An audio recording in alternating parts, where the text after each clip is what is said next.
Hello అండి, అందరికీ నమస్కారం. Welcome back to our channel.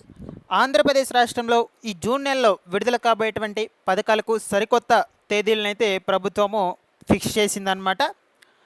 So నేను మీకు ఈ వీడియోలో అయితే క్లియర్గా ఎక్స్ప్లెయిన్ చేస్తాను.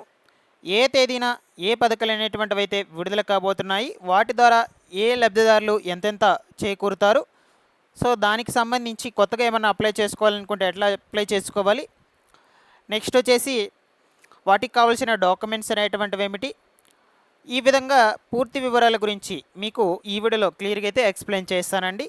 మీరందరూ కూడా ముఖ్యంగా వీడియోని అయితే ఎండ్ వరకు చూసి వీడియోకు లైక్ చేయడం మీద మర్చిపోవద్దు.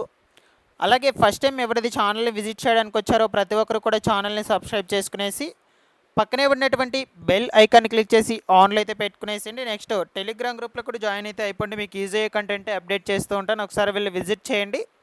ఇక లేట్ చేయకుండా డీటెయిల్స్లోకి కనుక వచ్చేసినట్లయితే, ఆంధ్రప్రదేశ్ ప్రభుత్వము మనకి ఈ జూన్ నెలలో ఈ సూపర్ 6 పథకాల్లో దాదాపుగా కొత్త పథకాలను అయితే 3 నుంచి 4 కొత్త పథకాలను కూడా తీసుకురాబోతున్నట్లు ఆల్రెడీ కూడా అనౌన్స్ చేసిందనమాట. అయితే ఇది వరకు మనకు ఒక తేదీలు అయితే ఉన్నాయి. ఇప్పుడు మనకు తాజాగా ఈ పథకాలకు సంబంధించి కొత్త తేదీలు అయితే ఫిక్స్ చేశారనమాట. వాటికి సంబంధించిన పూర్తి వివరాల గురించి అయితే ఇప్పుడు మనం డిస్కస్ చేసేసుకుందాము. ఇక నెల మొదటి తారీఖున వస్తుందంటే అందరికి గుర్తుకొచ్చేది సామాజిక భద్రతా పెన్షన్లు. ఈ సామాజిక భద్రతా పెన్షన్లు ఆల్రెడీ కూడా ప్రభుత్వం అయితే ఇచ్చేసింది. 1వ తారీఖున పంపిణీ అయితే చేయడం అయితే జరిగింది. ఇక మనకు ప్రజెంట్ రాష్ట్ర వ్యాప్తంగా రేషన్ పంపిణీ అయితే జరుగుతుందన్నమాట.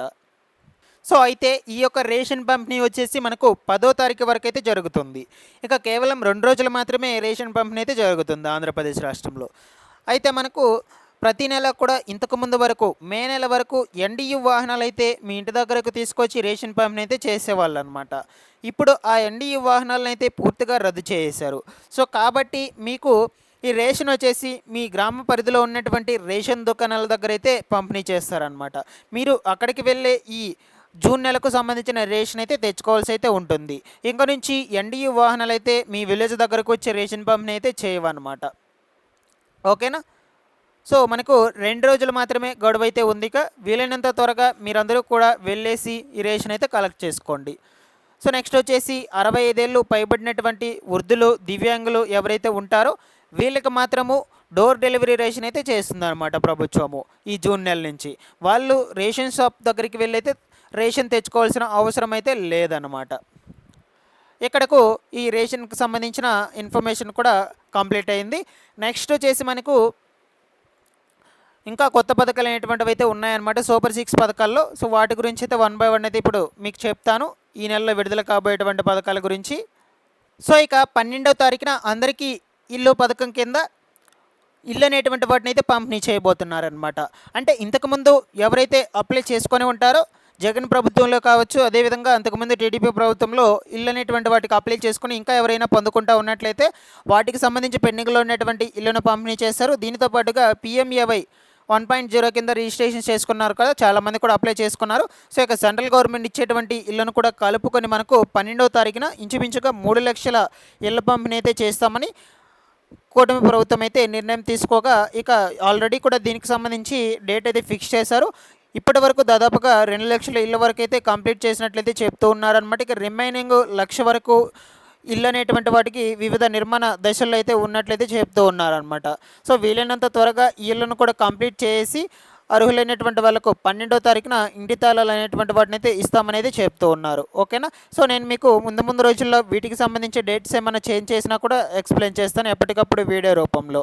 ఇక నెక్స్ట్ ఇంకొక పథకం వచ్చేసి అన్నదాత సుఖీభవ పథకము. సో మనకు ఆంధ్రప్రదేశ్ రాష్ట్రంలో ఈ అన్నదాత సుఖీభవ పథకం, PM కిసాన్ పథకము 2 పథకాలను కలుపుకొని 20,000 రూపాయల చొప్పున ప్రతి సంవత్సరం కూడా విడుదల చేస్తామని ఆల్రెడీ కూడా గవర్నమెంట్ అయితే మనకు చెప్పిందనమాట. సో ఇక అన్నదాత సుఖీభవ పథకం కింద మొదటి విడత నిధులు, PM కిసాన్ కింద 19వ విడత నిధులు. సో వీటి రెండింటినీ కలుపుకొని మనకు మొదటి విడత కింద 7,000 రూపాయలను ఈ నెల మనకు 20వ తారీఖున అయితే జమ చేస్తామని తాజాగా నిన్నటి రోజున డేట్ అయితే అనౌన్స్ చేసిందనమాట ప్రభుత్వము. సో అయితే ఇదివరకు రూ. 6,660 అయితే చెప్పాను నేను ప్రీవియస్ వీడియోలో. సో ఇప్పుడు దాన్ని రౌండ్ ఫిగర్ చేసి మనకు రూ. 7,000 అయితే రైతుల ఖాతాల్లోకి అయితే జమ చేయబోతున్నారనమాట డీబీటీ విధానంలో. ఓకేనా. ఈ డీబీటీ విధానంలో మీ బ్యాంక్ ఖాతాలకు జమ అవ్వాలంటే మీరు ఖచ్చితంగా ఎన్పిసిఐ లింక్ అయితే చేసుకోవాలి. ఎన్పిసిఐ లింక్లో పెట్టుకో ఉండాలి, ఈకేవైసీ అప్డేట్ చేసుకో ఉండాలన్నమాట. సో మీరు ఈ యొక్క ఎన్పిసిఐ లింక్ అనేటువంటిది చేసుకోకుండా ఉన్నట్లయితే సో నేను మన ఛానల్లో అయితే వీడియో అయితే అప్లోడ్ చేస్తున్నాను. ఒకసారి వెళ్ళి ఛానల్లో చూడండి. సో మీకు క్లియర్గా అయితే అర్థమవుతుంది. Step by step me mobile ఫోన్లోనే చేసుకోవచ్చు అనమాట. మీరు బయట కూడా ఎక్కడికి వెళ్ళాల్సిన అవసరం కూడా లేదు. ఈ ఎన్పిసిఐ లింక్ అయితే చేసుకోవచ్చు అనమాట. సో ఇది కంపల్సరీ అయితే ఉండాలన్నమాట. ఎన్పిసిఐ లింక్ మీ ఆధార్ సీడింగ్ అనమాట బ్యాంక్ అకౌంట్కి. సో ఇది లేకున్నట్లయితే మీకు డీబీటీ విధానం ద్వారా వచ్చేటువంటి నిధులు అయితే అందవు. అందుకొరకైతే చెప్తూ ఉన్నాను. సో నేను ఆల్రెడీ ఈరోజు మార్నింగ్ అయితే ఒక వీడియో అయితే చేసి అప్లోడ్ చేస్తున్నాను. ఒకసారి వెళ్ళి విజిట్ చేయండి, ఛానల్లో చూడండి. వీడియోస్లో మీకు క్లియర్గా అయితే అర్థమవుతుంది. ఆ వీడియోని అయితే తప్పకుండా అయితే చూడండి. ఓకేనా. సో ఈ విధంగా మనకు 2 పథకాలకు సంబంధించిన నిధులను 20వ తారీఖున అయితే రైతుల ఖాతాల్లోకి అయితే జమ చేయబోతున్నారనమాట. దీనికి గాను మనకు ఇంచుమించుగా 45.71 లక్షల మంది రైతుల కుటుంబాలకైతే లబ్ధి అయితే చేకూరబోతున్నట్లయితే చెప్పడం జరిగింది. ఇక మొదటి విడత నిధులు ఈ జూన్ నెలలో, రెండో విడత నిధులు వచ్చేసి అక్టోబర్ నెలలో విడుదల చేస్తారు. మూడవ విడత నిధులు వచ్చేసి వచ్చే ఏడాది జనవరి నెలలో అయితే విడుదల చేస్తారనమాట. సో ఇక్కడికి ఒక ఇయర్కు సంబంధించి 20,000 రూపాయలు క్లియర్. ఓకేనా. ఈ విధంగా మనకు 3 విడతల వారికి అయితే జమ చేయబోతున్నారు. సో నెక్స్ట్ ఇంకొక పథకం వచ్చేసి తల్లికి వందనం పథకము. అయితే ఇక ఈ మన ఆంధ్రప్రదేశ్ రాష్ట్రంలో తల్లికి వందనం పథకం కింద కూటమి ప్రభుత్వం వచ్చాక 15,000 రూపాయలు అయితే ఇస్తామనేది చెప్పిందనమాట. గత వైసీపీ ప్రభుత్వంలో దీన్నే అమ్మఒడి పథకం కింద మనకు 13,500 రూపాయలు అయితే ఇచ్చేవాళ్ళు. సో ఇప్పుడు దీన్ని రౌండ్ ఫిగర్ చేసి 15,000 రూపాయల చొప్పున ఇంట్లో ఎంతమంది విద్యార్థులు చదువుకుంటూ ఉంటే అంతమంది విద్యార్థులకైతే ఇస్తామనేది చెప్పారు. అయితే దీన్ని కూడా మనకు డీబీటీ విధానంలోనే విద్యార్థులు ఎవరైతే 1వ తరగతి నుంచి 12వ తరగతి వరకు చదువుకుంటూ ఉంటారో వాళ్ళ యొక్క మదర్ అకౌంట్స్కి అయితే జమ చేశారనమాట. సో మనకు డీబీటీ విధానంలో జమ చేస్తున్నారు కాబట్టి దీనికి కూడా కంపల్సరీగా అయితే ఎన్పిసిఐ లింక్ అయితే చేసుకోవాలన్నమాట మీరు. ఓకేనా. సో ఇప్పుడు ప్రతి పథకానికి కూడా ఇది మనకు కంపల్సరీగా అయితే లింక్ చేసుకో ఉండాలి ఎన్పిసిఐ. అది లేకుంటే మీకు బ్యాంక్ ఖాతాలకు జమ చేయలేరు అనమాట డబ్బులు. సో అందువల్ల మీరు ప్రతి ఒక్కరు కూడా ఎన్పిసిఐ ఫస్ట్ మీకు లింక్లో ఉందా లేదా అనేది కూడా చెక్ చేసుకోవాలి. కాబట్టి చెక్ చేసుకోండి. నేను మార్నింగ్ వీడియోలో అయితే క్లియర్గా అయితే ఎక్స్ప్లెయిన్ చేస్తున్నాను. అసలు స్టేటస్ ఎట్లా చెక్ చేసుకోవాలి, లింక్ అయిందా లేదని ఎట్లా చెక్ చేసుకోవాలి, దాని తర్వాత ఈ యొక్క ఎన్పిసిఐ లింక్ అనేటువంటిది ఎట్లా చేసుకోవాలి మీ యొక్క మొబైల్ ఫోన్లోనే, ఆ విధంగా అయితే చెప్పున్నాను అనమాట. మీరందరూ కూడా ఒకసారి ఆ వీడియోని అయితే చూడండి, మీకు అర్థమవుతుంది. సో ఈ విధంగా మనకు దీనికి సంబంధించిన 15,000 రూపాయలను మొదటి విడత నిధులు 14వ తేదీ లోపల ఓకేనా ఈ యొక్క విద్యార్థుల మదర్ అకౌంట్స్లోకి అయితే జమ చేస్తామని అయితే చెప్పడం అయితే జరిగింది. మనకు తాజాగా దీనికి సంబంధించి నిన్నటి రోజున డేట్ అయితే అనౌన్స్ చేయడం అయితే జరిగిందనమాట కూటమి ప్రభుత్వం. అలాగే దీనికి సంబంధించి ఇప్పుడు కొత్తగా ఎవరైతే అప్లై చేసుకోవాలనుకుంటున్నారో సో వాళ్ళకు సంబంధించి చూసుకున్నట్లయితే మీరు ఒకసారి మీ యొక్క పిల్లలు చదువుతున్నటువంటి స్కూల్లో అయితే ఒకసారి వెళ్ళి అడగండి. వాళ్ళు ప్రూఫ్స్ అయితే అడుగుతారనమాట, మీ యొక్క ప్రూఫ్స్. సో ఆ ప్రూఫ్స్ అయితే ఇస్తే చాలు. ఓకేనా. మీకైతే డబ్బులు అనేటువంటిది అయితే పడ్డం అయితే జరుగుతుంది. వాళ్ళే మొత్తం అయితే అప్లై అనేటువంటిది చేస్తారు. ఆ ప్రూఫ్స్ మొత్తం కూడా తీసుకువెళ్ళి లేదు అనుకుంటే గ్రామ వార్డు సచివాలయం దగ్గరకు వెళ్ళి కూడా అడగొచ్చు మీరు. సో అక్కడ కూడా వాళ్ళైతే చెప్తారు ఏం ప్రాసెస్ చేయాలి అనే విషయం గురించి. ఇంకా ఏమైనా డౌట్స్ ఉన్నా కూడా అడగండి, నేను వెంటనే రెస్పాండ్ అయితే అవుతాను. సో నెక్స్ట్ ఇంకొక పథకం వచ్చేసి మహిళల కోసం అండి. ఇది వితంతు పెన్షన్స్ అనమాట.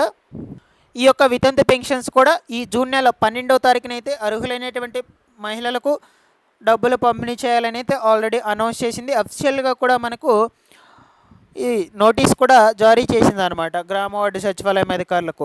వాళ్ళు 11వ తారీఖునే డబ్బులు అనేటువంటిది అయితే తెచ్చుకొని సో 12వ తారీఖున ఈ స్పౌస్ పెన్షన్స్ కింద వితంతు పెన్షన్స్ అయితే పంపిణీ చేస్తారనమాట. అయితే ఈ స్పౌస్ పెన్షన్స్కు సంబంధించిన ఎలిజిబుల్ లిస్ట్ వచ్చేసి గ్రామ వార్డు సచివాలయం అధికారుల దగ్గర అయితే ఉంటుంది. అక్కడికి వెళ్ళి అయితే మీరు చెక్ చేసుకోవచ్చు అనమాట లిస్ట్లో మీ నేమ్ ఉందో లేదో అని. సో నేను మీకు ఆల్రెడీ కూడా ఎక్స్ప్లెయిన్ చేశాను ఈ స్పౌస్ పెన్షన్స్ అంటే ఏమిటి, ఎవరెవరికైతే ఇస్తారు. ఓకేనా. ఆ వివరాల గురించి అయితే ప్రీవియస్ వీడియోస్లో కూడా చెప్పాను.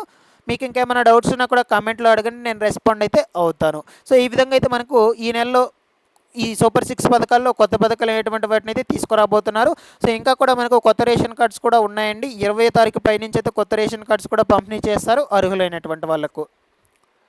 సో ఈ కంటెంట్ మీకు నచ్చినట్లయితే ప్రతి ఒక్కరు కూడా ఛానల్ని సబ్స్క్రైబ్ చేసుకునేసి వీడియోకి లైక్ చేసండి.